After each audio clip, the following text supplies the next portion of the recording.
Или надо, да. Я бы так. Пуштин?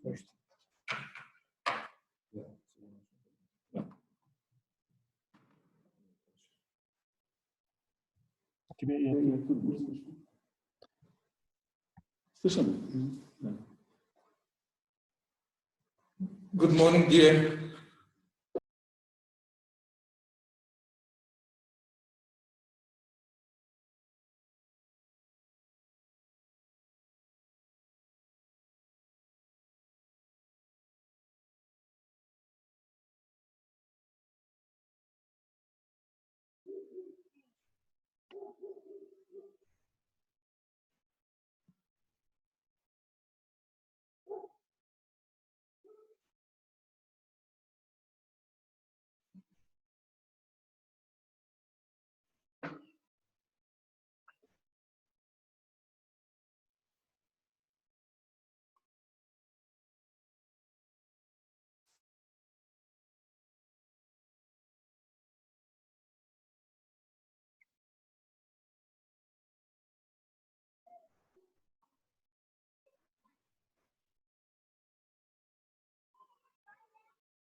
Инженерных исследований в сфере здравоохранения и смежных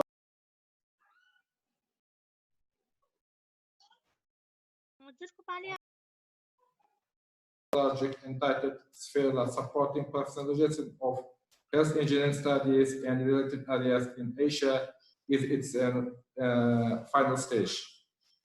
Проект помог внедрить реформы в высшем образовании в сфере общественного здравоохранения в Узбекистане на уровне магистратуры. The project helped introducing reforms in public health engineering related higher education in Uzbekistan on master level. I'm glad to meet project partners from 5 European universities and 5 higher education institutes in Uzbekistan and Nepal. В Самаркандском институте ветеринарной медицины проект внедрил новую магистерскую программу «Ветеринарный контроль и здравоохранение в чрезвычайных ситуациях» по общественному здравоохранению при стихийных бедствиях. In Samarkand Veterinary Medicine Institute project introduced a new master program veterinary control and public health in emergency situations on public health in disasters. Разработаны и внедрены модули по общественному здравоохранению в чрезвычайных ситуациях для курсов переподготовки ветеринарных врачей в институте.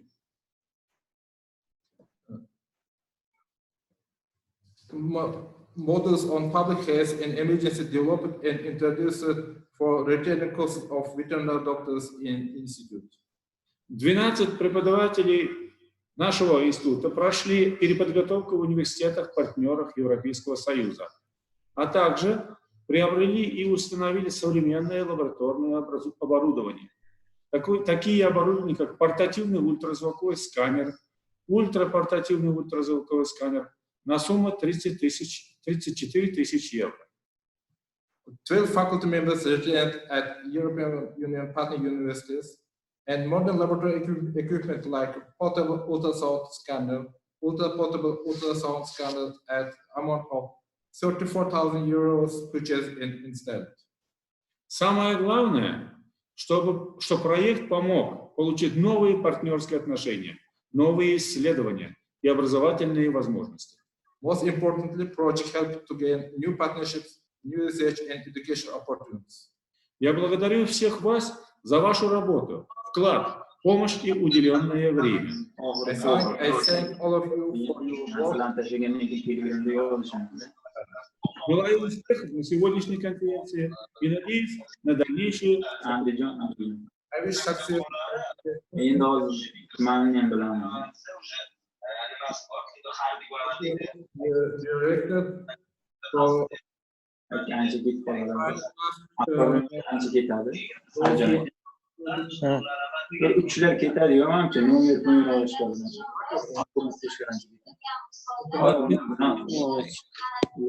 Professionalization beraber başkalarıyla havada çalışıyor.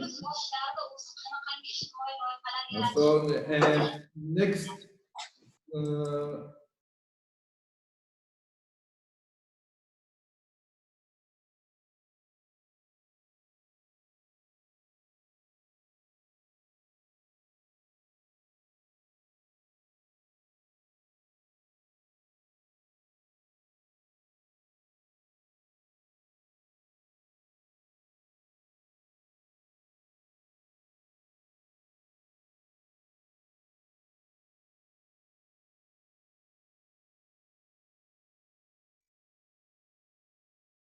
Kyriakos, sorry, Kyriakos, next presentation is given to you. It's on the topic of supporting the profession of health engineering studies in health areas in Central Asia. Okay. Let me see if I can share my screen and give me a second, please.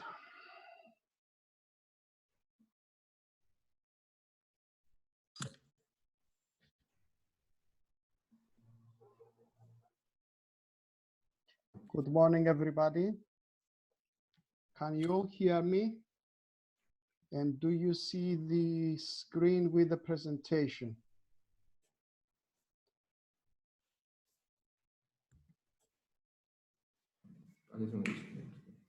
Can you all see the presentation? Yes, Please Kyriakos. send me a... Okay, thank you, sir. It's so nice to see all of you, all of the partners from the SPHERA project.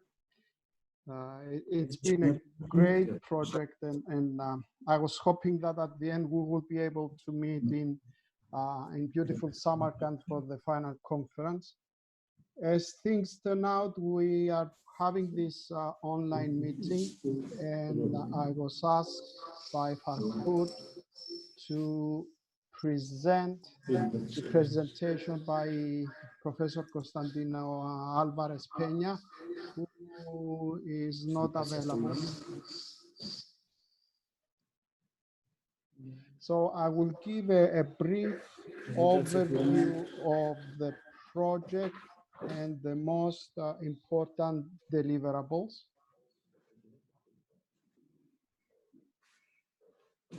So the project is co-founded by the Erasmus Plus program of the European Union under the Education, Audiovisual and Cultural Executive Agency. It's a capacity building in the field of higher education. These sorts of projects have several aims, including the improvement of quality education and the modernization of higher studies, internationalization of higher education institutions in Asian countries, recognition of degrees between European and Asian universities, human integration, collaboration, education aligned to the needs of the labor market and society, and of course, close collaboration among higher education institutions and other non-governmental organizations. So who are we? We are the project SPHERA, supporting the professionalization of health engineering studies and related areas in Asia. We are 9 partners altogether, 3 associated partners from 6 countries. We have the lead partner from Spain, Universidad de Oviedo, Stratfordshire University in the UK, Universidade de Lisboa in Portugal, University of Nicosia in Cyprus, Samarkand Agricultural Institute, Samarkand State Medical Institute, and Samarkand branch of Tashkent from Uzbekistan. Sorry, Samarkand branch of Tashkent University of Information Technology, and 2 universities from Nepal, Tripura University and Pokhara University. So 9 partners, 6 countries, and 3 associated partners. Center of Development of Medical Education, Ministry of Public Health in Nepal, the Nepal Academy of Science and Technology, and BioNur Med Service. Collaboration from university in Bangladesh. So what we have developed is 4 master programs originating from a core program. The master program, each master program runs for 2 years, 120 ECTS, 30 ECTS per semester. The first year is a common year for all the master's program, and then during the second year we have specializations, 3-4 in different institutions and countries, and of course the dissertation. We have developed 3 distance learning courses, and we have delivered some lifelong learning training modules for public health sector professionals in Nepal and Uzbekistan. Here is a it's a learning objectives matrix that includes all the courses offered, the core courses offered in the program, along with the learning objectives as defined by the research proposal and redefined through the evaluation of the actual needs that I'm going to describe later on.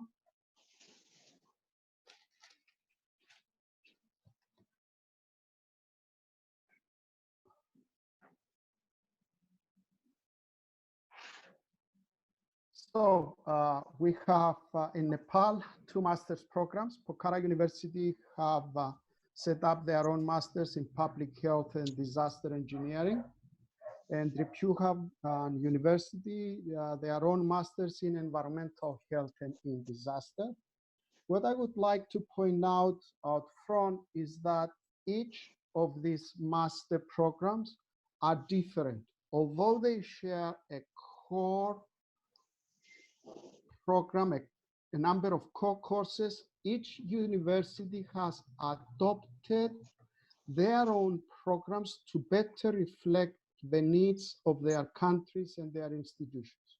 For example, Pokhara University has designed a course in engineering, public health and disaster engineering, whereas the Tripura University has taken the same core courses and developed a master in environmental health in disaster, giving emphasis on the environmental issues. That is their strong point. Along the same lines, in Uzbekistan, the Samarkand Agricultural Institute, that it was later renamed into a veterinary school, have created a program in veterinary control and public health in emergency situations in collaboration with the Samarkand branch of Tashkent University of Information Technology. They have taken what the consortium has offered and developed a master's program to reflect their own needs in public health through food and products that come out of agriculture and animals. Along the same lines, the Samarkand Medical Institute has developed a master's program in public health in disaster and emergency, giving emphasis on the health aspects since they are a medical institute. This course was also developed in collaboration with Samtweet. So what are the major achievements of our program? First, we collected, on the left, you see the title of the major issues, and on the right, achievement, what it was achieved. We carried out a survey of public sector on need analysis for the educational sector in Uzbekistan and Nepal. In this process, we have collected data between April and May 2017. In total, we had 175 respondents, and we collected this, and our colleagues in Portugal developed a document that identify additional needs to those identified during the proposal stage. On top of that, we had a report and fact-finding study for design and development, where this was conducted by the European partners. And what we did is, well, it was to search globally for programs and courses similar to our own in order to develop a program that will be at the highest possible level, taking into consideration the best practice globally. So through these first steps, we were able, in the first step, to develop a core master's program. So the third deliverable, it's a common frame for curriculum development, where we developed a common framework, a core module that was based on the need assessments, the local needs, the faculty available, the need of each partner country, but also the best practice available globally. Lastly, we set up 4 modules, and we purchase equipment to support the training we are offering. So we developed the courses, the programs, the courses, and for the colleagues in Uzbekistan and Nepal, the equipment needed to start delivering their courses. So through this process, we have some numbers to share with you. We had 11 trainings, more than 100 mobilities. We had 12 partnered meetings. We have 3 international conferences, including this one. We had distance learning courses as created by the University of Nicosia and SEDEX. And we had delivering of lifelong learning modules for public health sector professionals, both in Nepal and Uzbekistan. Thank you for your attention. If you have any questions, this is the time to ask them. I would like to remind you that I'm sharing this presentation with you on behalf of Professor Costandina Alvarez Peña, who is not available to be with us today. So thank you very much, Kyriakos. So floor is open for questions or comments, if any, here.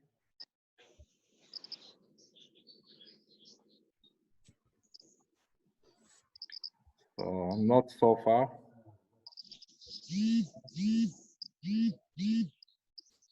Okay, then I will switch off my microphone. And turn off. And yes. Sharing.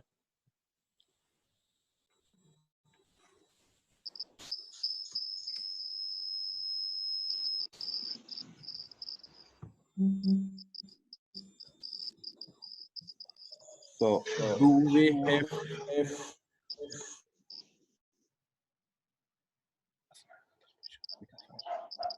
do we have Abdulhamid here?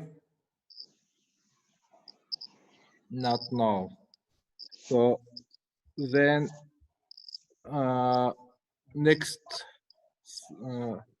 presentation is given by Angel Fernandez from University of Oviedo on the topic of COVID-19 pandemic implications and surge capacity of emergency healthcare and crisis management.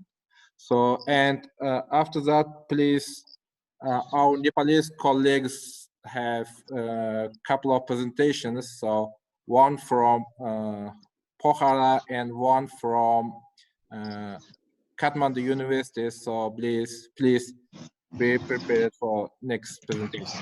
Thank you. Angel, floor is yours. Oh, can you hear me? Yes. Yes. Okay, can you see the presentation also? Yes. Okay, so hello everyone. My name is Angel Fernandez. I'm from the University of Oviedo, Spain. And today we are going to talk about a very complex, interesting and current issue. The SARS-CoV-2 pandemic, its implications and its consequences.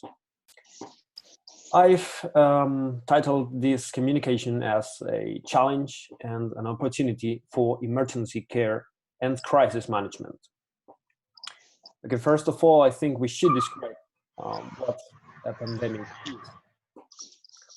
So, a pandemic or an epidemic emergency has been described as a situation in which an agent of an emerging or re-emerging communicable disease is introduced and circulates in an almost completely susceptible population, generating significant morbidity or mortality and a high risk of international transmission. Pandemics usually have some characteristic elements.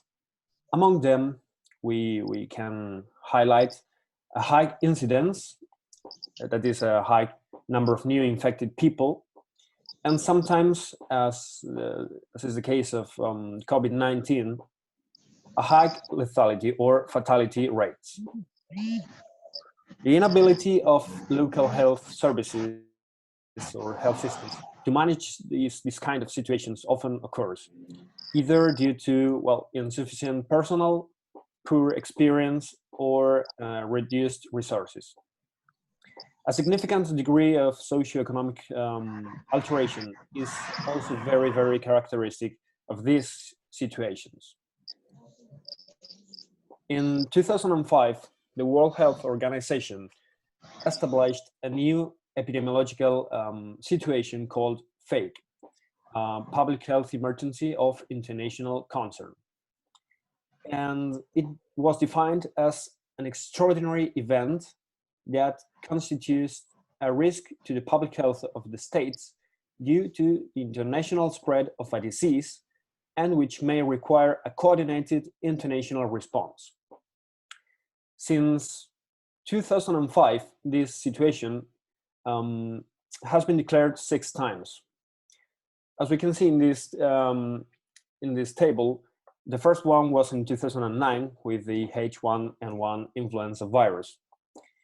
Then in 2014 with polio and the Ebola outbreak in West Africa. 2015-16 with the Zika virus. 2018-2020 with Ebola in the Kivu region of the east, in the east of the Democratic Republic of Congo. And finally, this year with the SARS coronavirus 2. This is a very interesting image, I think, where we can see in an accurate proportion some of the history's most deadly pandemics, from the Amazonian plague to COVID-19. As we can see, throughout history, infectious diseases have been a constant companion of the human being. The pandemic produced by the new SARS-CoV-2 has affected to date 188 countries produced more than 4.5 million cases, more than 300,000 deaths, with a global average case fatality rate of 6.8%. In this table, we can compare the COVID-19 pandemic with some of the pandemics of the last century. As we can see, the number of cases is much higher, as well as the number of deaths and the number of affected countries. On the other hand, the case fatality rate, that is the number of infected people that die, is considerably lower. Let's compare it, for example, with Ebola or with the MERS, which is another coronavirus disease. This pandemic is the paradigm of a fake, a public health emergency of international concern, and is creating a big challenge for most countries in terms of capacity of health systems, behavior of the population, and social and demographic impacts. But this pandemic is far more than a crisis, than a health crisis. It is affecting societies and economies at their core. While the impact of the pandemic will vary from country to country, it will most likely increase poverty and inequalities at a global scale. Let's take a look at this graph. Well, as we can see, as we know, all global economic forecasts, even the most optimistic ones, predict a great economic recession in this year, in 2020. This is just well, another graphic example of what has just been said. And of course, the pandemic will bring, and is bringing, numerous social consequences. For example, the increase in violence against women, as we can see in this graphic, the increase in poverty, and in many countries, the widening of inequalities.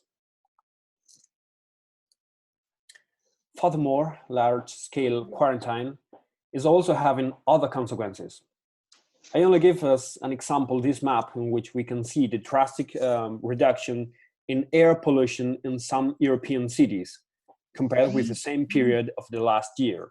Take a look, for example, to in Madrid or Milan or Paris. That's a very high reduction of air pollution. Okay, the combination of infectivity and severity of this new viral disease is creating a perfect storm for health systems worldwide. The pandemic has also revealed the weaknesses of national health systems, particularly those where there is not adequate coordination between the levels of epidemiological surveillance, primary health care, and hospital care. Other elements have, of course, contributed to aggravating the consequences of this crisis, such as social alarm, vulnerability of healthcare systems, collapse of health regulation centers, the availability of case management in the home, the number of intensive care units, which is a very important issue, the coordination between professionals, and the access to accurate personal protective equipment.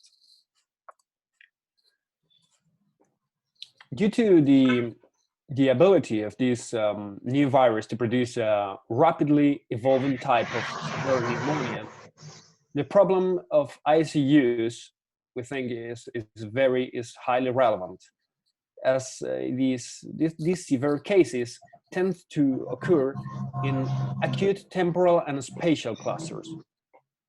Hospitals may face manageable growth in the number of cases in the early days, but that is followed by an exponential growth that becomes very, very difficult to manage as ICU systems approach full capacity.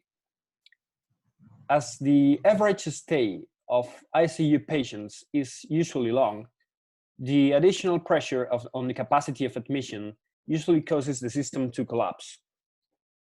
This point deserves our attention and must be fundamental in epidemiological planning. This situation calls immediately for surge capacity preparedness for critical care utilization prone to be under stress first. Surge capacity points to healthcare and ICU systems' ability to manage a sudden influx of patients relying on operational and effective crisis management systems, resource allocation of space, staff, equipment and supplies, and of course, a special protection of health workers and patients. There is urgent need for a coordinated and rapid upgrade of health systems elsewhere to cope with this crisis. Three key concepts that may prove helpful to delineate our course of action are coordination, anticipation, and solidarity. To anticipate the progression, the epidemic progression, and the required critical care capacity are, we think, attainable objectives. Countries must assess their in-house potential to expand available critical care capacities. Intensive care and ventilator capacity vary strongly across countries and regions. Therefore, context-relevant planning is absolutely essential. All these elements are gaining importance in SARS-CoV-2 pandemic.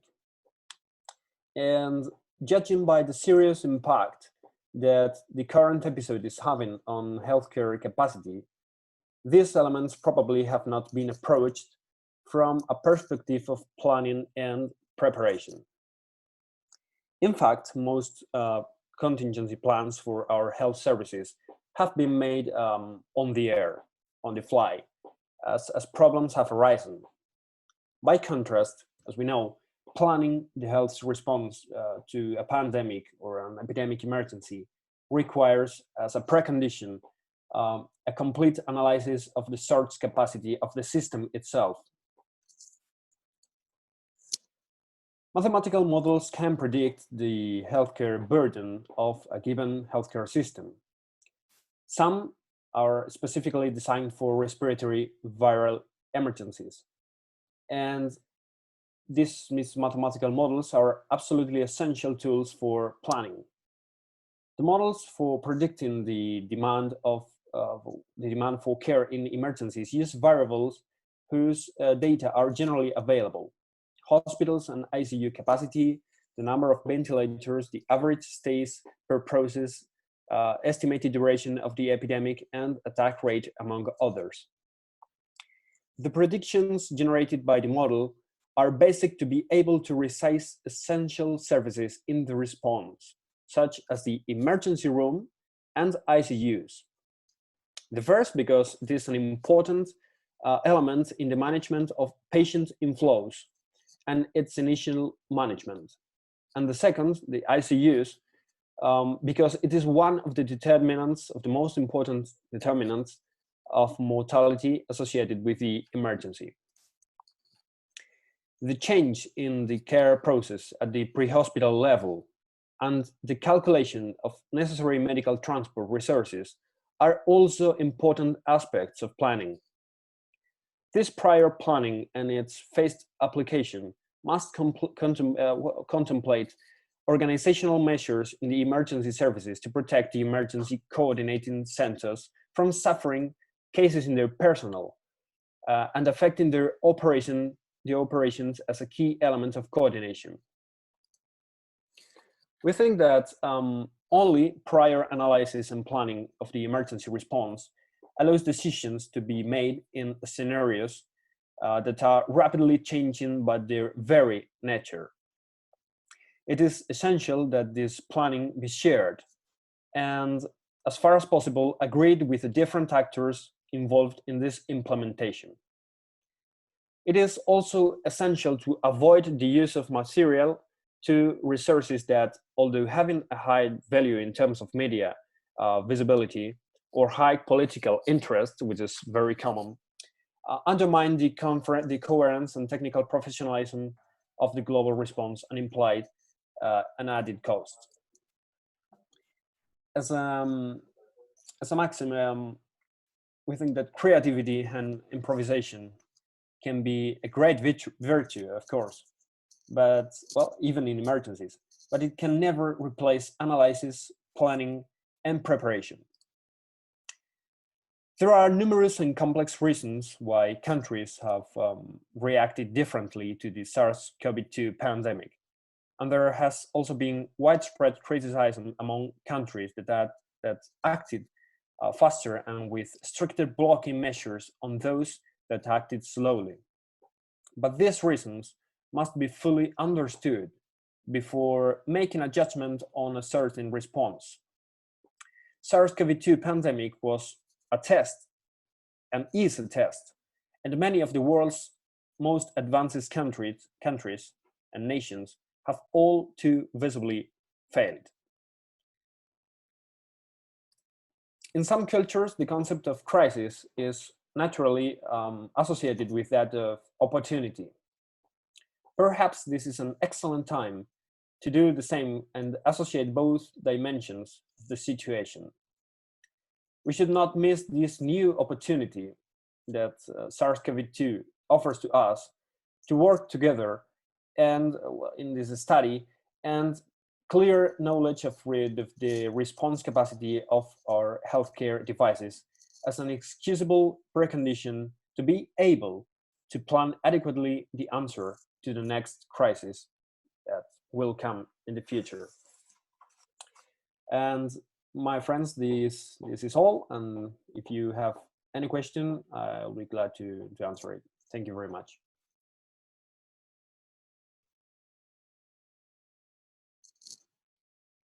Thank you very much, Angel. So if from the participants, if there are any questions or comments, please.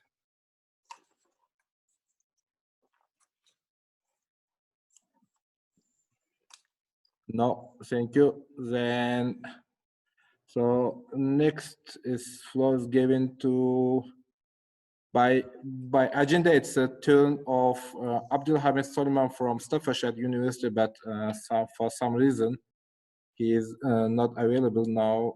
Probably he will join later. So next floor is given to our Nepalese partners. So we begin from Pokhara, Madan. So Ramesh, yeah, okay.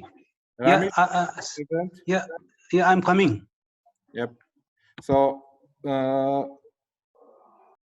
so next we'll give in to Madan is coming. Okay, good. Madan Koirala from University of Kathmandu, Nepal.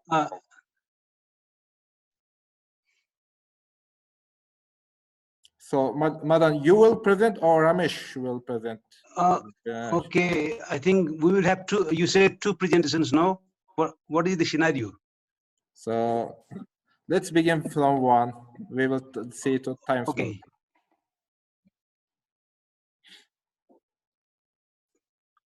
So are you able to share your presentation? Yeah. Okay, good. Can I share from here? Yes, you can share from here. You should share because otherwise it will not work. You should share. But I'm just going to this slideshow is not working. What's wrong? So on the below in the middle you can see share. Okay. Share Good afternoon from Kathmandu. So we are at different time zones. Okay. Thank you, Farod. Let me share some of our observations with the SPHERA capacity building project in Nepal. Though I am presenting on behalf of Tribhuvan University, this is a wholesome work of many institutions from Nepal, that is Tribhuvan University, Pokhara University, both. See, the role of universities for disaster management in Nepal, current status and way forward. That is what we are going to share with. This is with the help of SPHERA project. Madam, sorry for interrupting. We cannot see your presentation. We see your folder. So you have Can to. you see it now? No, Farooq? no. You have to choose your presentation and show on show presentation mode. So. Okay. So see, the university systems, as of others in Nepal to say, are involved with the bullet points that I mentioned in the previous slide, in the form of background that we do all these activities that we do in other parts of the world as well.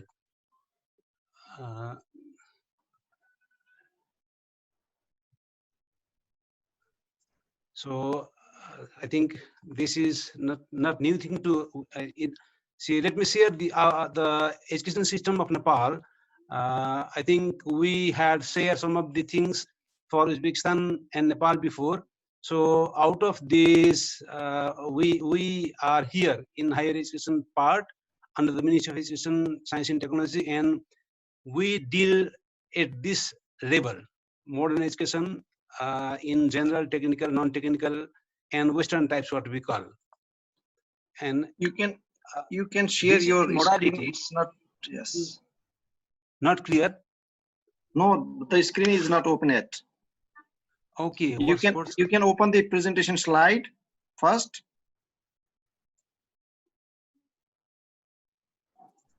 And then go to the share screen at the bottom. Yes. So now make a presentation slide. Okay. Make is working now. Go to the presentation. Yes. Okay. Now it's okay.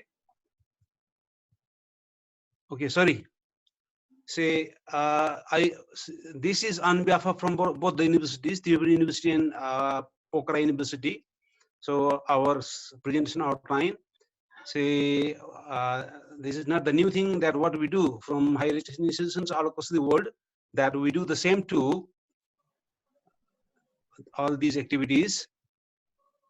So this is some of the model to deal with the disaster, resilient preparedness, things like those. So let me share some, where do we stand for from Nepal? See, our structure is like this. Out of the education system of Nepal, we have Ministry of Education, Science and Technology, and we universities belong to this section, higher education, and out of these multiple categories too, we are here dealing with through modern education under general, technical, non-technical, Western types, etc. So to make acquainted or to share with ours, numbers of schooling over here in university system is like this. Might be common to we all. So a country with a population of 30 million people, we have got this number of universities only. Might be see something amazing to you who are having many universities in your part of the world. So out of these universities, almost all universities, we have got some sorts of disaster related programs, either on preparedness, on response, on recovery and mitigation. So this shows the highlight out of the 10 universities that we are running in different levels of programs, either undergraduate and graduate one. In Pokhara University, these are the numbers of programs Pokhara University is running. This is relatively new one compared to Tribhuvan University, but still is having stronger background to deal with disaster risk management.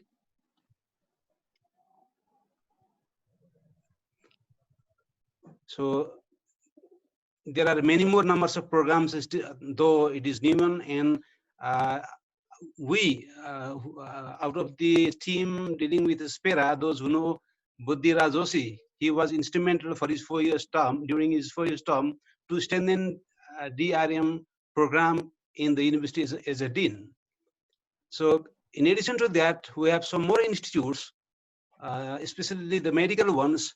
They also have got some response preparedness program with disaster, and that's what especially our medical institutes are now working in depth to respond with the COVID situation.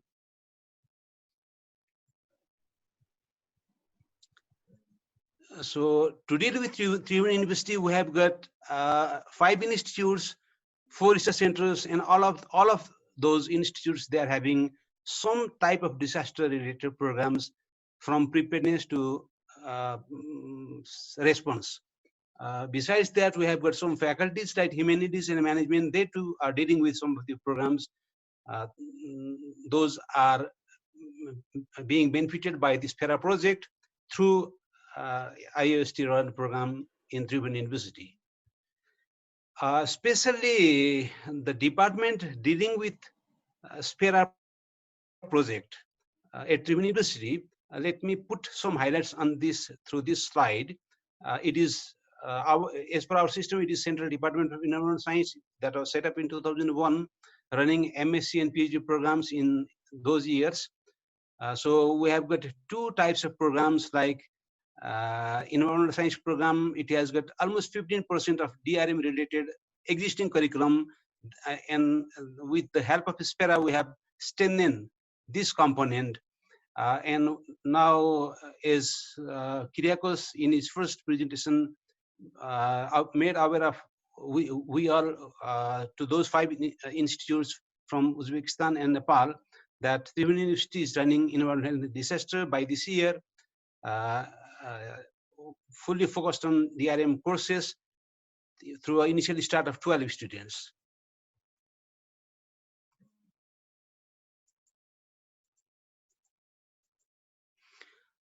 So out of the modules that we agreed, with the help of 4 program institutes from European, located in Europe. So Kyriakos has mentioned already in his presentation that we have focused on these 4 areas. There is public health in disaster, environmental health engineering, engineering in disaster, and in the 4th semester we did specialized work on internship and disaster dissertation.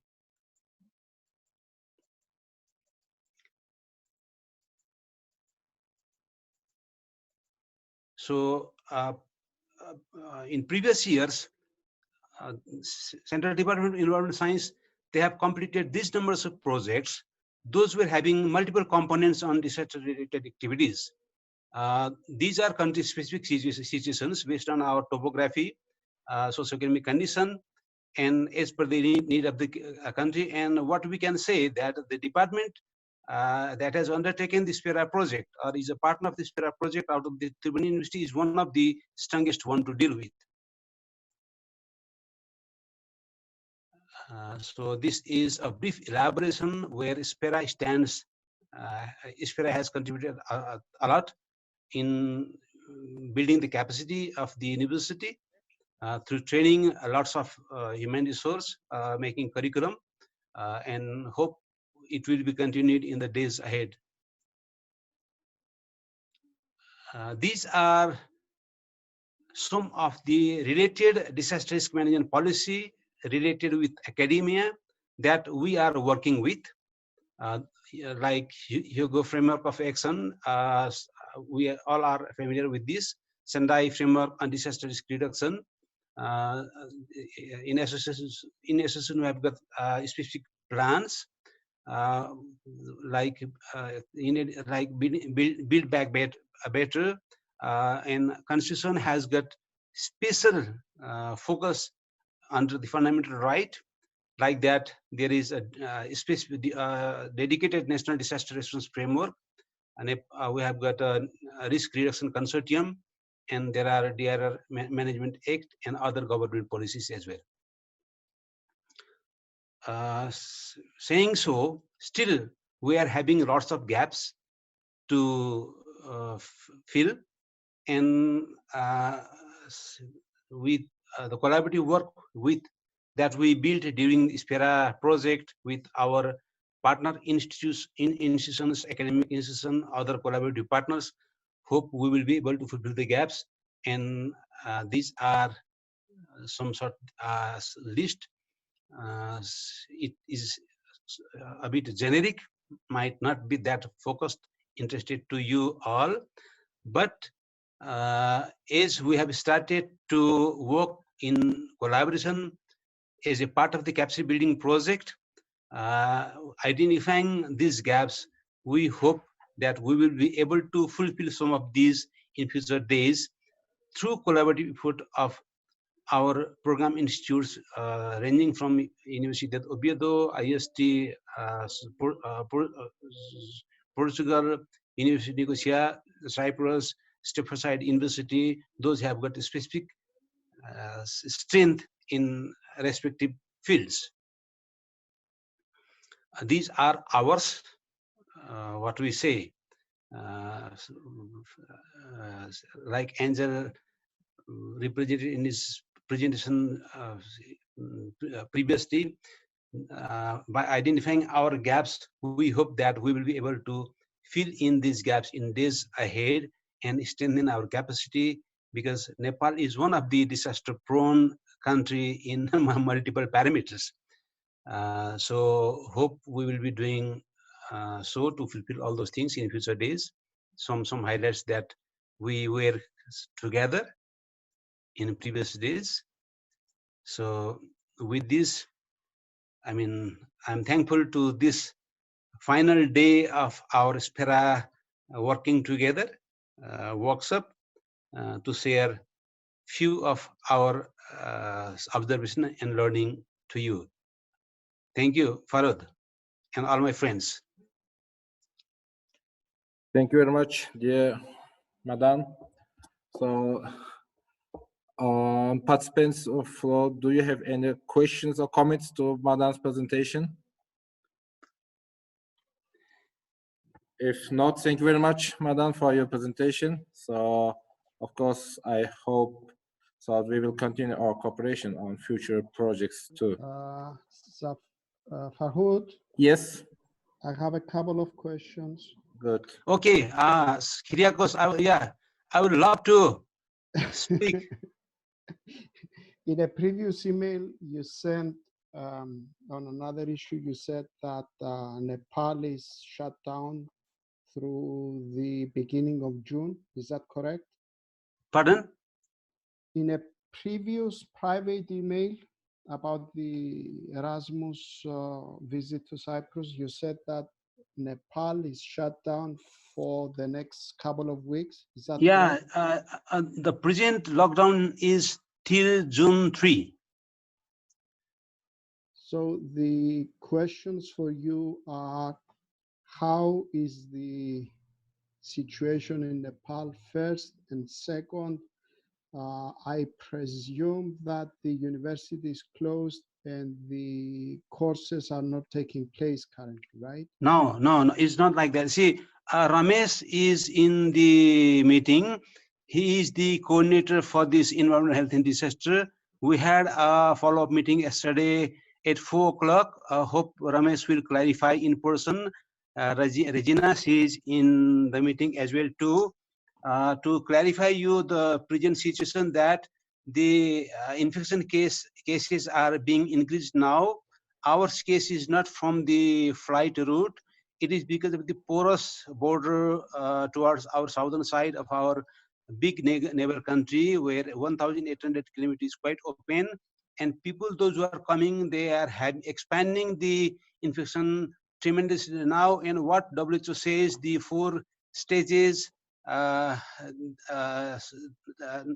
government, WHO, country office, and Ministry of Health and Population Nepal, they have identified that Nepal has entered into the 3rd stage, that is the community stage now, and there was no casualty till 45 days.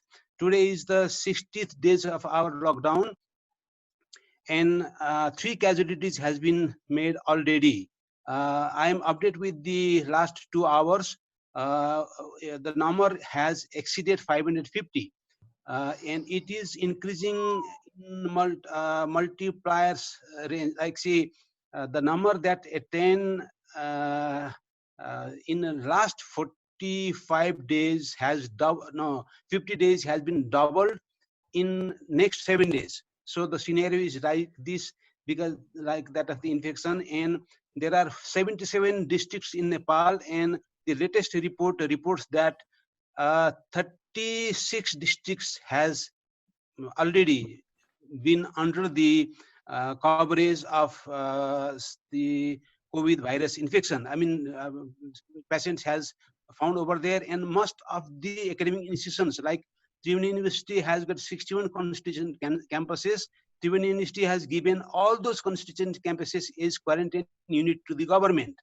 And all our resources, the PCR sets, the RDT sets with the university too has been handed over to the government now.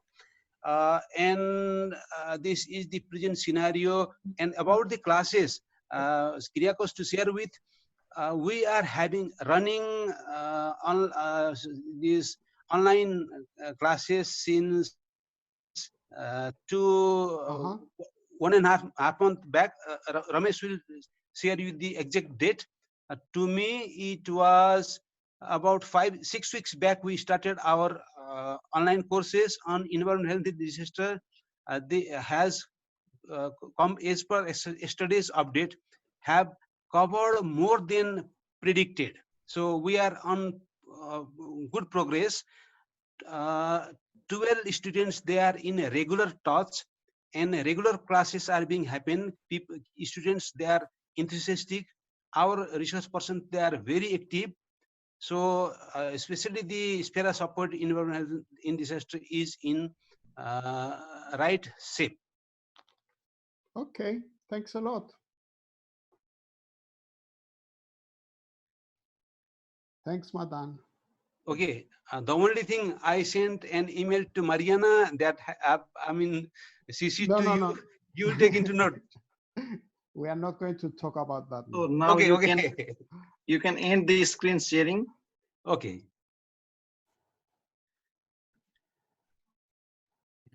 So thank you very much. So next floor is given to our colleagues from Pokhara University. Budi, so you will manage who will present from your side. Okay, so I think on behalf of Pokhara University and Triveni University, Dr. Ramesh Raspanta will present the presentation.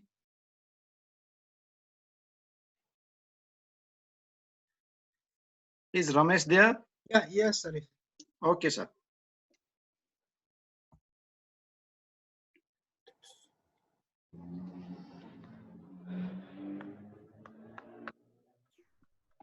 Is this okay? Yeah, see, you can make the larger screen. Okay. Yeah. Hello everyone. My name is Ramesh Raspanta. I am from Triveni University, Central Department of Environmental Science. And now I am going to present institutions and policies for disaster risk management in Nepalese context. And this presentation is jointly prepared by Pokhara University and Triveni University. And this is prepared as a full paper, and we are 6-7 co-authors for this paper. I have highlighted here. We have the authors from Pokhara University, Kathmandu University, and former minister is here, and Deputy Inspector General is also here. So firstly, I would like to thank the SPHERA project for this opportunity. My presentation outline is background, current situation, DRM initiative in Nepalese context, and some way forward. So this is about Nepal. We have now federal democratic systems. We are landlocked by India and China, located in South Asia, and our population is about 30 million. After 2015, Nepal is restructured, and we have one federal government, 7 provincial government, and 753 local government. And on the basis of ecological division, Nepal is divided into lowland, hilly land, and Himalayan region respectively. So talking about the disaster scenario in Nepal, Nepal is in the rank of 4th in the climatic index induced disaster, and earthquake in 11th positions, and others are given here. So Nepal government has highlighted all the phases of disaster cycle, that is from preparedness, response, recovery and mitigation levels. And so in all the sectors, different organizations are responsible for these management. This is some highlights of last 2017 and 18's disaster scenario and casualties in Nepal. And for this, from this we can see that the flood, landslide, lightning, fire, cold waves and hailstones, these are some of the major disasters in Nepal, and their consequences are also highlighted here. In terms of casualties by male and female, so I have highlighted the results prepared by the Ministry of Home Affairs here, and almost equal death of male and female all over the country in 2017 and 18 in Nepal, and especially from the floods, landslide. These are the major natural disasters in Nepal.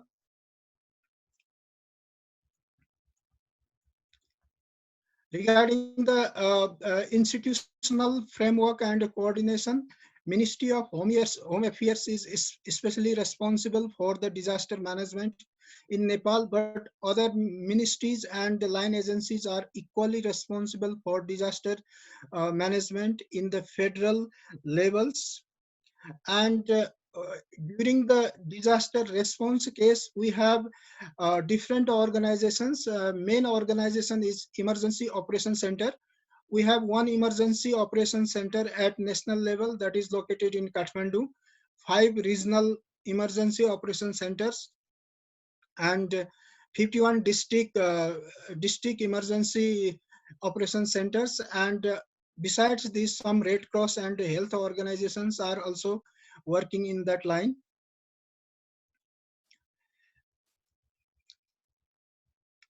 We have new constitution in 2015, and after this constitutions, the local government have 22 rights. That rights are listed in the annex number 8. And according to these 22 rights, disaster management and plans are one of the highlighted issues in Nepalese constitution. Similarly, we have provincial level legal provisions, and it is highlighted in the annex number 6, and 21 rights are there according to our new constitution. And in the provincial level constitutional management system, we have also highlighted the disaster issues. Similarly, at the federal level, we have about 35 rights rights and responsibilities regarding the disaster risk management and environmental resources conservations, and these are highlighted in the annex number 5. So some of the issues are interrelated with each other: local level, regional level, and federal level. These all issues are listed in the annex number 9, and all together they are highlighted in 15. And I have mentioned here, for example, environmental management, natural resources management, mines resources, wetland resources. These are the major issues related to the regional, local, and federal governments in our constitution. Similarly, we have regional and federal level government issues only. These issues are listed in the annex number 7. And here also the biodiversity and natural disaster issues are highlighted. This is one of the most important PPT here, that implementing agencies in Nepal are Nepal Army, Nepalese Police, Armed Police Force, Department of Water-Induced Disaster Prevention and Watershed Management, Hydrology, Meteorology. These are the different but main organizations that are responsible for the disaster risk reduction and management in Nepalese context.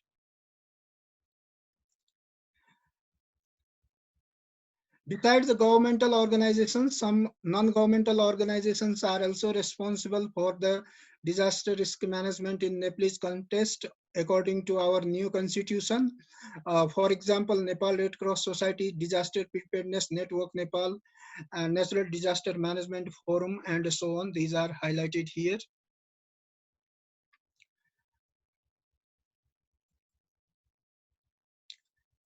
In addition to that, we have international support a lot for the disaster risk management from the UNICEF, UNDP, Practical Action, Oxfams, and a lot of organizations. For example, some regional organization, ICIMOD, is also working for the disaster risk resilient and disaster risk management in Nepalese context. After new constitution, we have improved a lot of legal systems. For example, we have replaced the 40 years back act, that is 1982. We have first act related to disaster risk management named as Natural Calamity Relief, and in 2017 we have new act for this.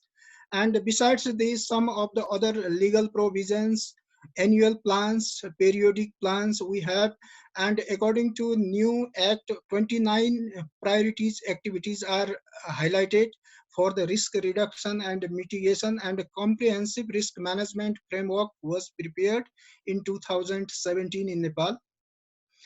So this is about the Constitution of Nepal 2015. After that, we got a lot of legal basis for the management of risk, and Schedule number 9, Schedule number 8, Schedule number 7. These are the different legal provisions for the disaster risk management in Nepalese context.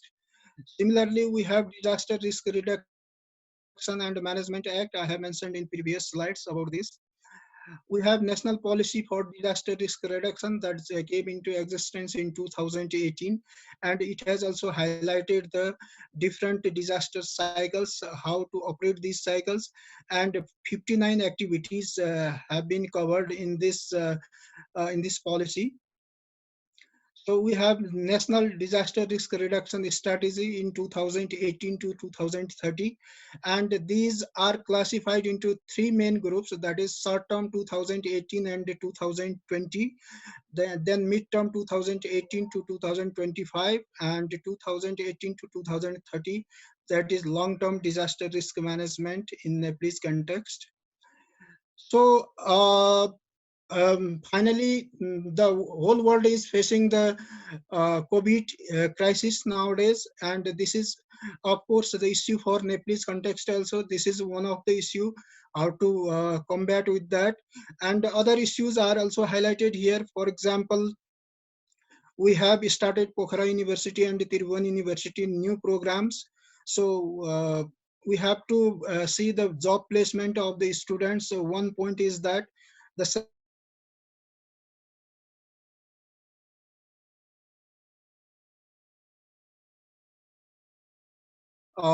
universities and industries. So I have highlighted some of the issues here. And institutional setup and capacity building at local level, regional level, provincial level, that is one of the still issues. And formation of clear university government industry collaboration strategy and research and development. These are the our future way forward and perspectives.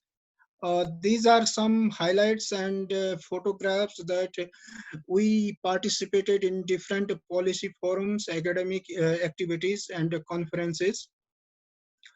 So we have conducted some local level awareness program and lifelong learning activities in the school level and university level by presenting the posters and delivering the some orientations to the school level students. These are highlights about our department, Central Department of Environmental Science.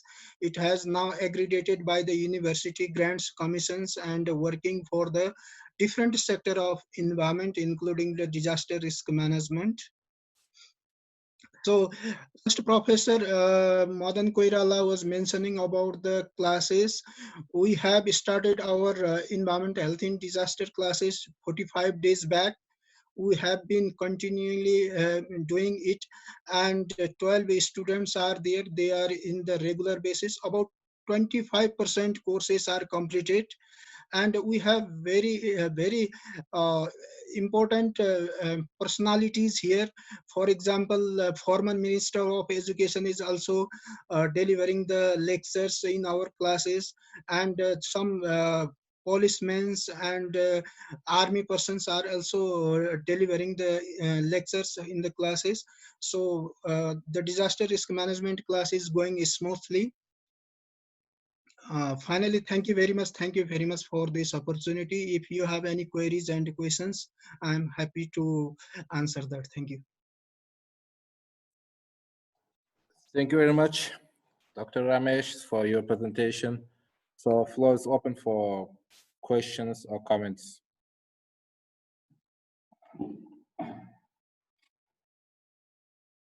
No, from floor. So thank you very much.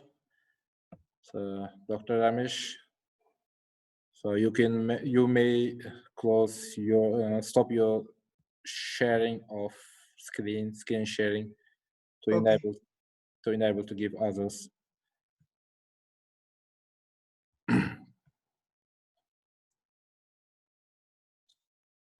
You are still on. Still on? No, it's not you. Then someone else is sharing.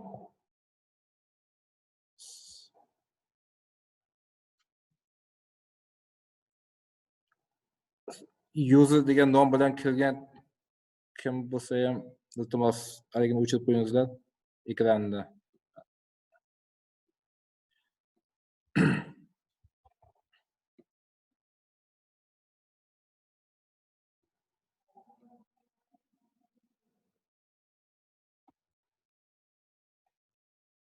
Farhod aka, siz yopishingiz mumkin shekilli, agar siz admin bo'lsangiz. Yopdim. Bo'ldi. So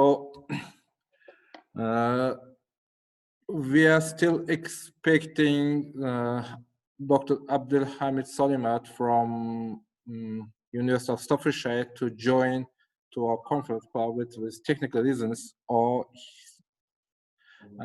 he cannot join. So for now, from Samarkand, we have prepared joint presentation with 3 universities, and if our European and Nepalese colleagues will allow, so I will make presentation in Uzbek while presentation itself is in English, and it's about report of our 3 years activity and results. So, and we have around 70 participants here, and majority are from Uzbekistan, and some do not speak in English. So if you don't mind, I'll make presentation in Uzbek for broader audience. That will be fine, Farhud. Don't worry about it. Thank you. Thank you very much. Hurmatli konferensiya qatnashchilari, bizning hamkorlardan ruxsat so'ragan holda biz 3 ta O'zbekistonlik hamkor universitetlar tomonidan tayyorlangan prezentatsiyani o'zbek tilida tushuntirib berishga harakat qilamiz. Prezentatsiyaning o'zi ingliz tilida, lekin doklad ma'ruzani bizning hamkorlarimiz ruxsati bilan o'zbek tilida oshirishga qaror qildik, ko'proq tushunishlari uchun.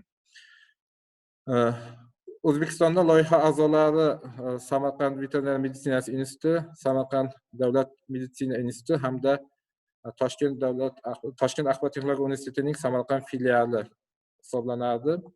Bu loyiha 3 yillik loyiha edi, 3,5 yil davom etdi, biroz cho'zildi ba'zi sabablarga ko'ra.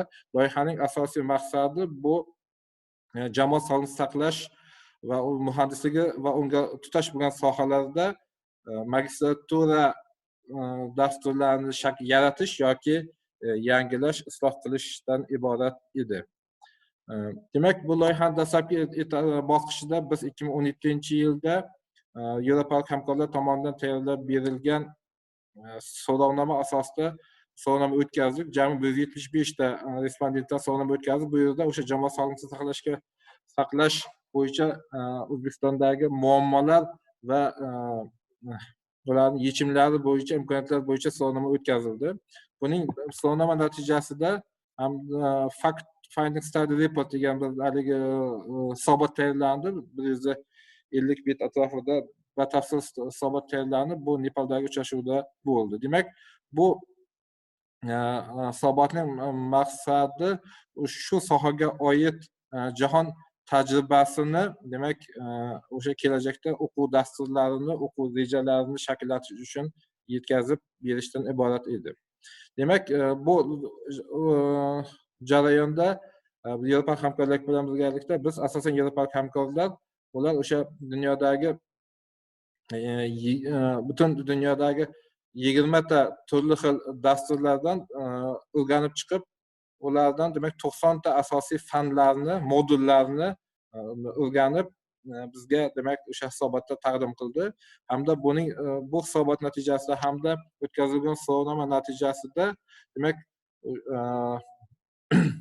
jamoat sog'liqni saqlash muhandisligiga oid bo'lgan dastlabki demak magistratura darajali magistratura dasturining dastlabki nima deydi, modeli yaratildi. Mana bu yerda demak 2 yillik 120 kreditdan iborat bo'lgan o'sha bazaviy modul yaratildi. Bu bazaviy modul asosida bizning yuqorida eshitganimiz Nepalda, ikkita universitetda hamda O'zbekistonda ikkita oliy ta'lim muassasasida yangi magistraturalar ochildi va bitta magistratura demak bu yangilandi, isloh qilindi.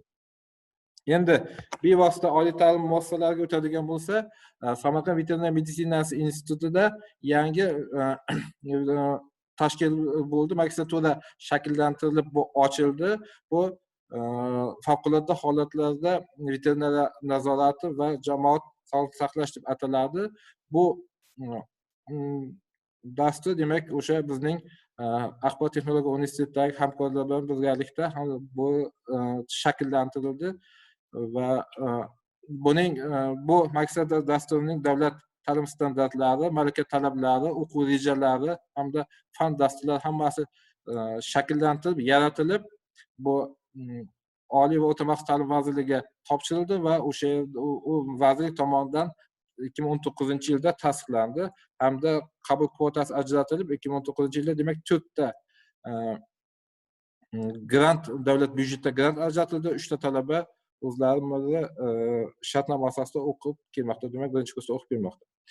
Samarqand davlat meditsina institutida demak mavjud bo'lgan, shu paytgacha mavjud bo'lgan demak ekologiya va inson salomatligi magistraturasi bu Yevropa hamkorlari bilan birgalikda bu isloh qilindi, yangidan demak shakllantirildi, rivojlantirildi va bu dastur ham 2019-yilda tegishli ravishda tasdiqlanib 2019-2020-yildan demak o'sha o'z faoliyatini demak yangi dastlabki talabalarni qabul qilgan magistrantlarda va bu yerda demak 7 ta yangi modullar o'sha loyiha doirasida kiritilgan. Samarqand filiali Toshkent axborot texnologiya universitetining Samarqand filiali bu yerda demak magistratura ochish rejalashtirilmagan edi, chunki bu yerda jamoat sog'liqni saqlashga profil emas, lekin bu universitetdan loyiha a'zosi sifatida demak o'sha fanlarni, ayniqsa muhandislik sohasiga oid fanlarni rivojlantirishda va shakllantirishda va amalga oshirishda o'z hissasini qo'shib keldi hamda shu bilan birgalikda masofaviy ta'lim bo'yicha ham o'z demak hissasini qo'shdi. Bu ular demak bu universitet o'sha masofaviy ta'lim qismi bo'yicha O'zbekistonda mas'ul hisoblanib, demak ularni shakllantirib berishda va yo'lga qo'yishda mas'ul hisoblanadi. Bundan tashqari loyiha doirasida demak doimlashli lifelong learning degan bir konsepsiya borki, bu butun umr davomida ta'lim olib borish deyiladi. Bu xuddi shunday qilib ikkala oliy ta'lim muassasasida ham veterinariya meditsinasi instituti va davlat meditsina institutida ham malaka oshirish kurslari uchun fanlar, modullar shakllantirib berib, demak o'sha yerda dasturlarning ichiga kiritildi. Endi malaka oshirish qismi ham bor edi loyihani. Malaka oshirish qismida demak Samarqand veterinariya meditsinasi institutidan jami 20 ta turli xil treninglarga tashriflar amalga oshib, bular bo'lib treninglarda 12 kishi ma'muriyat va o'qituvchilar 12 kishi o'z malakasini Yevropa ittifoqida oshirib keldi. Samarqand davlat meditsina institutida 20 ta kishi xuddi shunday treninglarda malaka oshirgan bo'lib, demak bular Yevropa ittifoqida hamda Nepal davlatida bo'lgan treninglarda qatnashib kelgan. Samarqand filialida, axborot texnologiyasi Samarqand filialida esa 16 kishi, demak xuddi o'shanday turli treninglarda malakasini oshirib, intensiv trening kurslarida malakasini oshirib, o'z olgan bilim va tajribalarini ta'lim jarayoniga qo'shib kelmoqdalar. Bundan tashqari, jami O'zbekiston oliy ta'lim muassasalariga 127 ming yevro miqdorida o'quv va ilmiy laboratoriya uskunalari olingan. Bular demak Samarqand veterinar meditsinasi institutiga 2 ta hamda Samarqand davlat meditsina institutiga hamda Samarqand filialiga o'zlarining profiliga mos ravishda shu favqulodda holatlarda foydalaniladigan uskunalar, meditsina uskunalari olib kelingan va ular demak hozir o'quv jarayonida intensiv ravishda foydalanib kelinmoqda. O'sha loyihani amalga qilingan asosiy ishlar mana shulardan iborat. Bundan tashqari yana biz hamkorlar bilan birgalikda o'sha foydalanilgan o'sha 90 ta fandan o'zimizda O'zbekistonda foydalanilgan barcha fanlar bo'yicha to'liq barcha materiallarni, demak o'sha silabusdan boshlab qolgan barcha materiallarni kitob ko'rinishida shakllantirib, uni ham demak chop etdik. Bu ham o'sha loyiha doirasida amalga oshirilgan ishlar. Ya'ni bu loyiha doirasida o'sha bitta magistratura uchun kerak bo'lgan barcha o'quv uslubiy materiallar hamda laboratoriya uskunalari hamda professor o'qituvchilar malaka oshirish, adabiyotlar bilan ta'minlash barchasi o'sha loyiha doirasida amalga oshirildi hamda buning natijasida muvaffaqiyatli ravishda mana 1-yil talabalar o'sha o'qishini 1-kursni tugatyapti. Shu bilan birgalikda hozirgi pandemiya sharoitidan kelib chiqqan holda loyihani bitta qismi bor edi. Bu masofaviy ta'lim o'sha uchala universitetdan ham Kiprdagi Nikosiya universitetiga borib masofaviy ta'limni yo'lga qo'yish bo'yicha shakllantirish, uni usullari bo'yicha 2 marta trening o'tkazilgan. Bu treninglar olingan bilimlar hozir pandemiya sharoiti qo'l kelib, barcha o'sha uchala oliy ta'lim muassasasidagi barcha yo'nalish va mutaxassislar qatori mana bu mutaxassislari ham hozir 1-apreldan boshlab to'laqonli ravishda masofadan o'sha Moodle tizimlari orqali masofadan talabalar o'qitilyapti va bu ham o'zini samarasini ko'rsatib, talabalarning o'zlashtirishi anchagina sifati ham yuqori darajadagi ta'minlandi. E'tiborlaringiz uchun rahmat. Savollar bo'lsa, marhamat.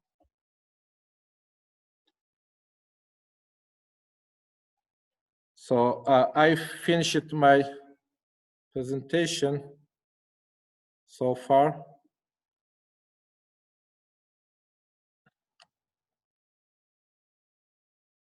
So if here is any other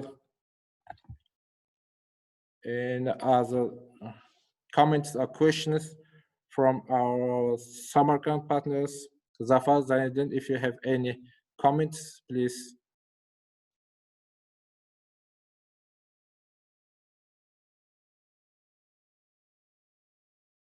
No, I don't have any comments.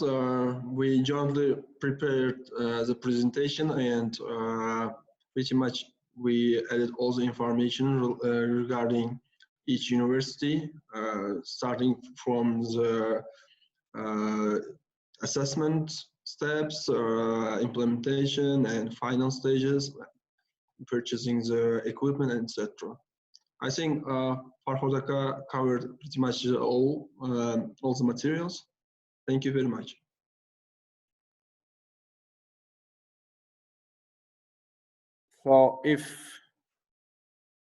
So unfortunately, Abdul Hamid couldn't join to the conference. and we have finished all planned presentations. So we had 2 presentations from Europe, one from jointly from Oviedo in Nicosia, and one from Oviedo, and we had 3 presentations from Nepal and 1 presentation from Uzbekistan. So any comments and general wrap-ups from our European partners? Edna, Jorge, Kyriakos, do you have any general feedbacks?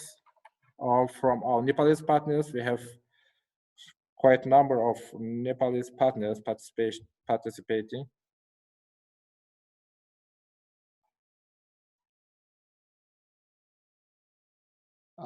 If I may, yes, please.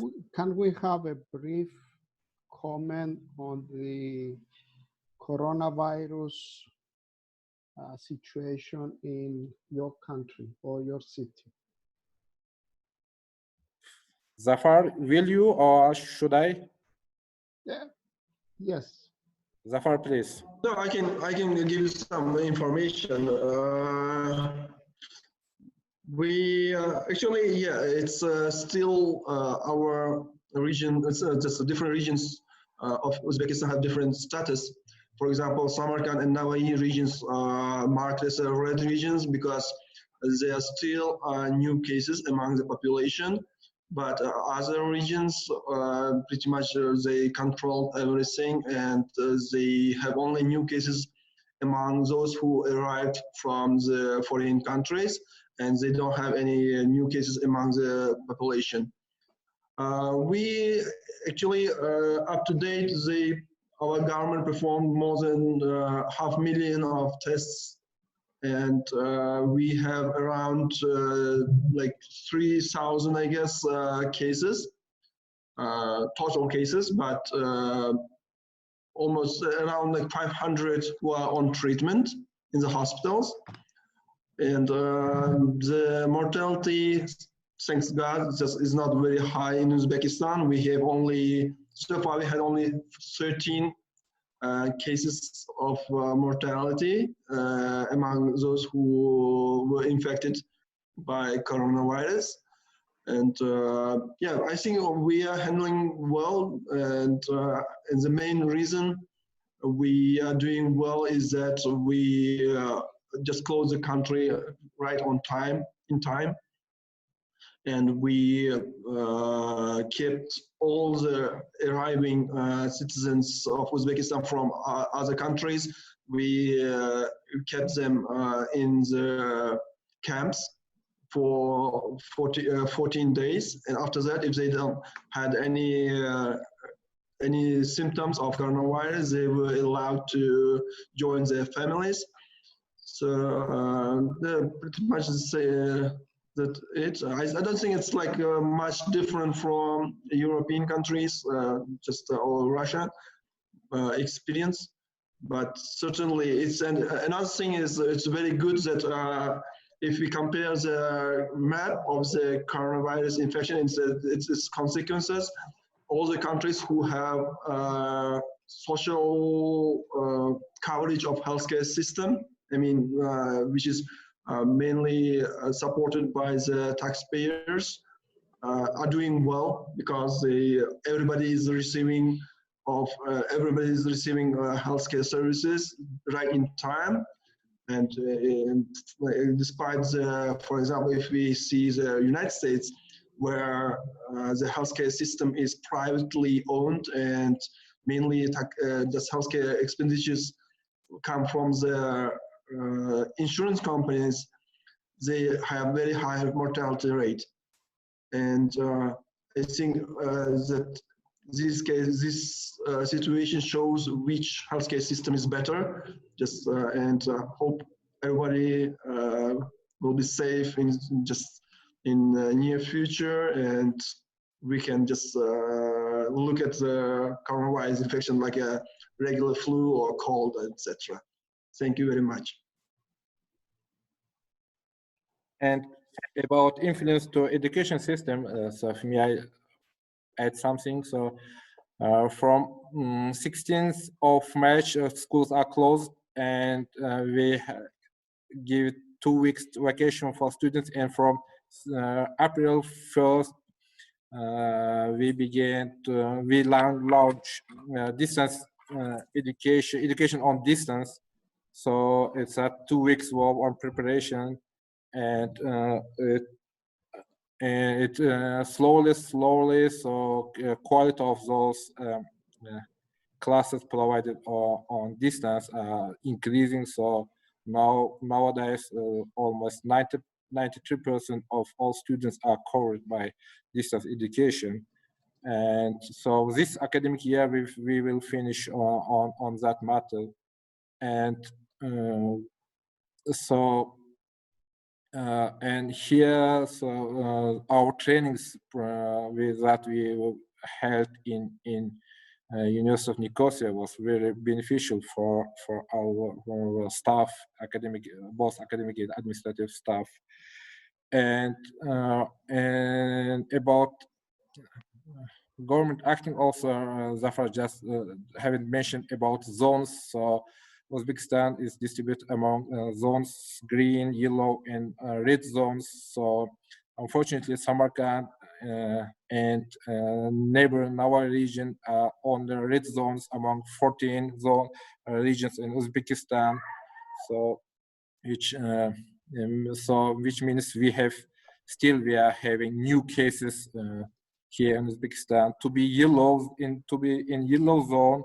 So with some restrictions, there should be no new cases, but at hospitals and on quarantine, they should people with affected people. If there are affected people in hospitals, so that regions are yellow zone. And we have among 14 regions, 2 are on yellow, 2 on red, and 10 are total virus-free zones, which are green zones with full operating. But even at green zones, restaurants or like kind of these public places are still restricted. So government acting on kind of very strict regime, and that helps to prevent mass infection in our case. So in higher education, so our ministry and our universities adapted very quickly, and now we are working on distance matter. In Moodle is most common tool for distance education among 92 universities among more than 100 are using Moodle as distance education tool for the moment. Thank you. So I have one Guys, question. yes. So you mentioned there are 3 zones, right? In the red zone only there is problem. In the green zone, all the higher education activities are conducting as a regular basis, or they have also locked down and in the distance mode, they are teaching in the distance mode. Yes, it's this all on green zone, on all of Uzbekistan, it's on distance mode for this academic year. Okay, among the 13 days, could you mention the age group of these people are in which age group level? For example, old age or middle age or children's? You mentioned that 13 days were there, right? In previous. Yes, probably Zafar will correct. It's a majority is elder people. Only one is 39 old, but he was with some another sickness. But majority are elders. Zafar probably will correct. Yeah, only one was a 9 years old, and others were older than 60 years old, and all of them had chronic diseases. So actually, mortality was among all those who had chronic diseases. Okay, thank you very much. I have one final comment, guys. Yes, please. Too. Remember that on the Moodle, we have the online material that you can use. It's at your disposal. You can use it, take it, and adopt it as you see fit. And also the other comment, and this is the final comment from me. When we started this project, we never thought that a pandemic like this will create so many problems all over the world. And the truth of the matter is that the countries that were more successful in fighting this pandemic were the countries that put in place robust policies of securing the country, and those countries that had a good health system, as Zafar said. That's what made the difference. And it's important to note here that a program like ours, where you have engineering or science in health-related issues in cases of disaster, is very, very relevant to what is happening today. Our graduates are not yet in the field to contribute, but eventually they will be there and they will make a difference. That's it from me. Well done, guys and ladies. Thank you. Thank you very much, Kyriakos. Other comments? Thank you, Kyriakos.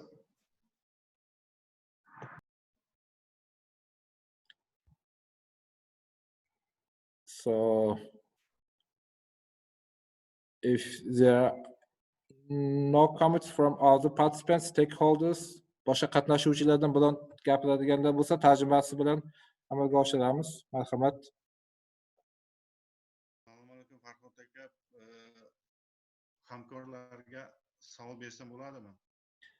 So we have one question from Dr. Bakhtiar or to our partners. Marhamat, Bakhtiar. Good day, dear partners. I'm glad to participate in this conference. We have really interesting presentation, and thank all of you. For the period last 2 months, we can observe difficult ecological disasters that concern, for example, a flood of rains or too much rains. And can we say pandemic situation concerned with the ecological disasters? Because last 2 months, many big industry farms or plants stopped. If you understand, can we concern pandemic situation with ecological situation? Thank you.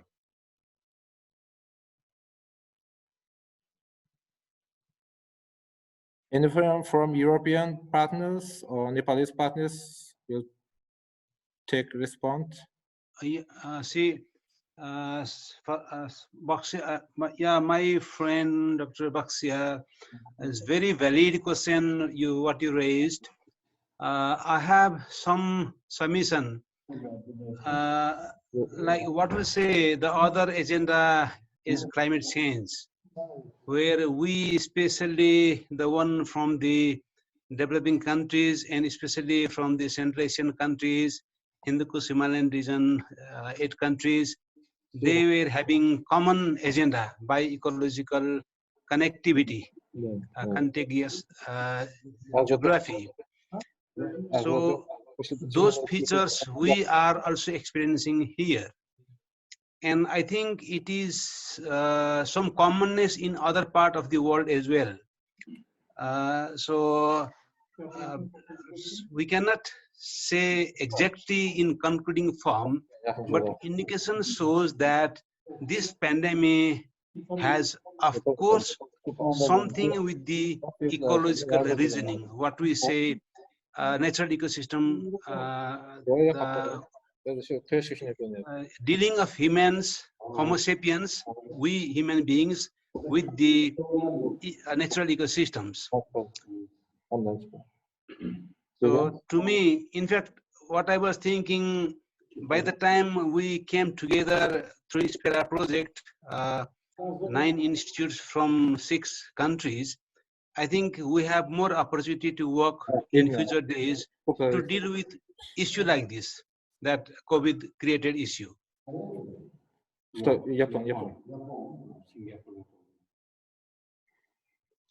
Thank you very much. Thank you.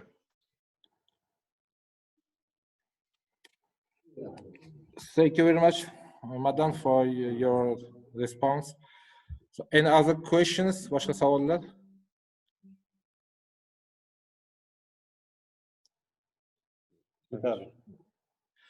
Then I would like to thank you all participants for your time devoted and your contributions. Barcha qatnashchilarga vaqtlaringiz uchun hamda bergan maqollalaringiz uchun minnatdorchilik bildiramiz. O'ylaymizki, bu hozirgi pandemiya holati, butun dunyoda kuzatilayotgan pandemiya holatida demak tez chiqib ketamiz va demak ko'rib turganingizdek bu magistratura ham o'sha aynan favqulodda holatlardagi bo'yicha asosiy maqsadi edi. Bu demak bundan 3,5 yil oldin o'sha loyihani boshlayotgan paytda birinchi yo'nalishlar bor edi. O'shalardan bittasi bu favqulodda holatlar edi. Demak biz o'sha to'g'ri tanlangan yo'nalish ekan va yo'nalishdan demak biz to'g'ri olib borib aynan hozirgi paytda kerakli bo'lgan kadrlarni tayyorlayotgan ekanmiz. Bizni and we have here participating coordinator of National Office of Erasmus in Uzbekistan, Aziza Abdurahmanova. So for wrap up for final remarks, floor is given to Aziza Karimova. Please. Assalomu alaykum, hurmatli konferensiya qatnashchilari. Good afternoon, everybody. I'm sorry for the late joining the conference, but I've already observed the number of participants.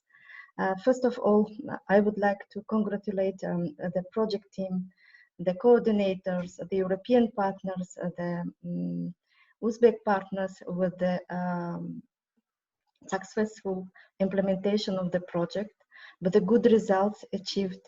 And first of all, I would like to underline the relevance of the project.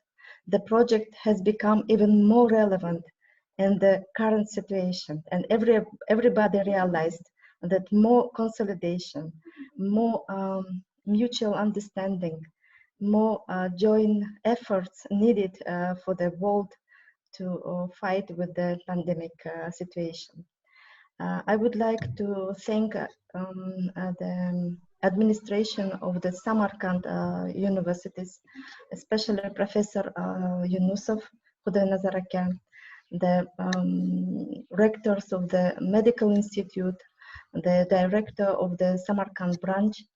I would like particular thanks the European partners for their contribution to the project achievements.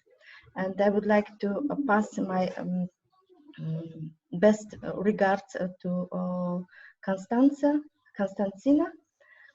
We got the message this morning, and possibly everything will be okay with her. Again, please, for us, for the National Erasmus Plus Office, for the all stakeholders, it's very important to see the sustainability of the project, that the projects are still working. There is no problem with the good follow-up. We definitely should see more results and more follow-up with the results. Thank you very much, and I wish you good health and safe for you, for your relatives, for your families, for your colleagues, and for your students. Thank you very much. Rahmat Farhodaka. And particular thanks to the team who managed to organize this conference. Thank you. Thank you very much, Aziza Karimova, for your kind words and final remarks. So, is there any comments? So then, let me thank again for all people participating on this late. Is it possible to? Yes. Yes. Thank you very much. My name is Dr. Amar Yunus. Currently, I am serving as a senior lecturer in Westminster International University in Tashkent. I felt a need to comment on the behalf of my Uzbek participants. Apparently, I am the only international faculty member working in Uzbekistan. So on the behalf of my Uzbek colleagues, first of all, I would like to thank everyone who has participated in these desperate times. And I would like to congratulate to my Uzbek colleagues for organizing this wonderful conference. I haven't seen anything like this being organized during my stay here in Uzbekistan. And I have a request that if it is possible, in order to stay in contact with the colleagues from all over the world, if organizers could share the contacts with us so that we can stay in touch and share our experiences, because we had listened only a couple of presentations, but we have submitted our papers for publications, and after reading the conference proceedings there will be questions. So if there is a possibility, we will stay in touch and will ask the questions if there will be any question. Thank you very much. Thank you very much for comments and advices. So we will do so. On proceedings will be published, I hope so, within the 1 week afterwards, and as well as participation certificates also will be available at project website. Same with proceedings of conference, and on the proceedings you can find all contacts of all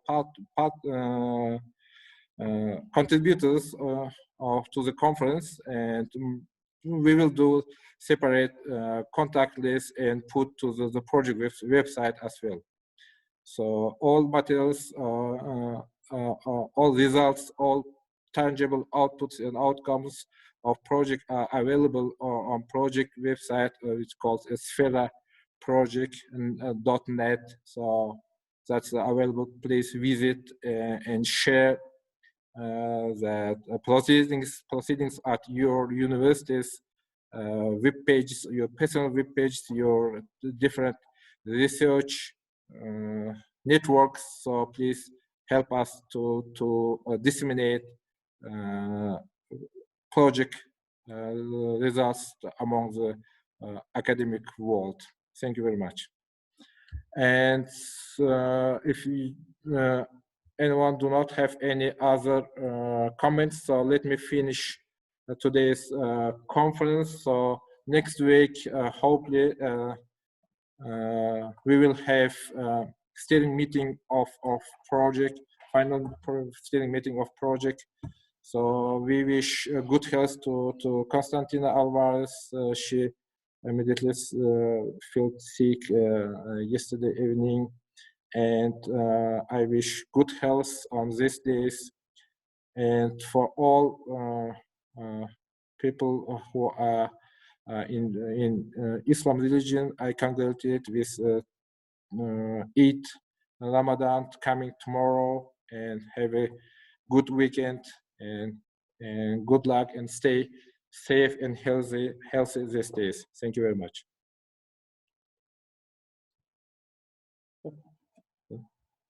Закончим.